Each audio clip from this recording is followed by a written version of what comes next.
First Alert Weather with Chief Meteorologist Eric Jaussaw. All right, a lot to talk about with the tropics, so let's kind of look back at tropical wave Invest 93L. Again, as of 7 o'clock this evening, the center was estimated to be just off the coast of Florida. Now it has progressed a little bit further. Now the question is there a new center trying to form? Now, all the model guidance and all the forecasts has just sort of been based off of an estimated center. Over the next 12 to 24 hours, we're going to watch very closely to see where a new center forms, because that will have big impacts on what the overall forecast will be. But I will say this, looking at Futurecast, the latest run coming in this evening, let me go back to the radar for 1 second if we can. Notice this is what's happening right now. And looking at Futurecast, it has a pretty good idea of what's happening right now. We call that initializing well, or it's starting off with a good idea of how the atmosphere is looking right now. So let's take Futurecast out into the day on Wednesday. It shows a lopsided, unorganized system working its way off towards the west.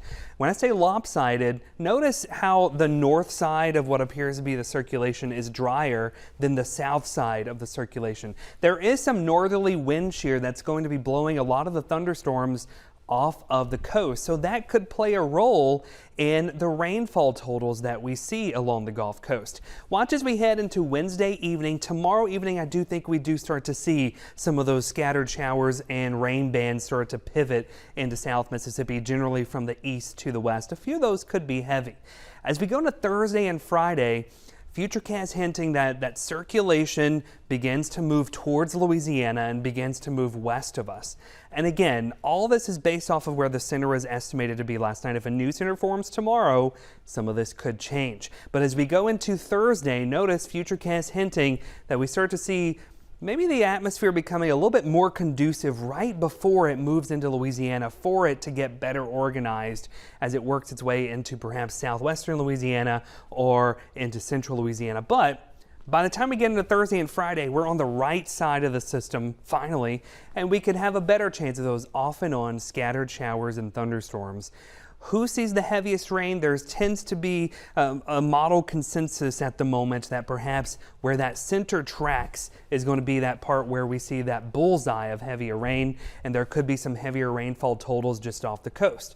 Now keep in mind, if the track reforms in a different location, or if it goes inland a little bit further off towards the east, closer to South Mississippi, then we shift those higher rainfall totals on top of us. So that's why we are under a flash flood watch through Saturday across South Mississippi. Looking at our flash flood risk for tomorrow, it is relatively low, but we can't rule out some isolated flash flooding with some of those hit and miss rain bands tomorrow. As we go into Thursday, the risk for flash flooding increases a little bit more along the coast and going into Louisiana. And then as we work our way into Friday, the flash flooding risk is really high a little bit further west over into Louisiana, where higher rainfall totals. What about the winds? Overall, models are not aggressive with very strong winds, but as we go into tomorrow evening, Thursday and Friday, we could be looking at some winds 20 to 30 miles per hour, maybe some gusts close to tropical storm force as we work our way into Friday, maybe over into Saturday as well. So what's steering all of this? Well, here is 93L moving into the Gulf. Here's this ridge of high pressure. You can see that on the water vapor. You see the clockwise flow around that. That is nudging Invest 93L off towards the west into the Gulf.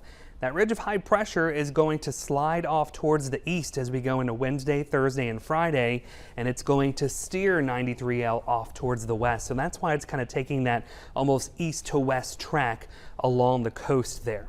Tonight it is quiet here in South Mississippi. It is muggy out there though. Our temperatures are still in the 80s and it still feels like 94 when you factor in the humidity. Tomorrow we will notice the humidity really starts to increase by tomorrow afternoon as some of that moisture works its way towards South Mississippi.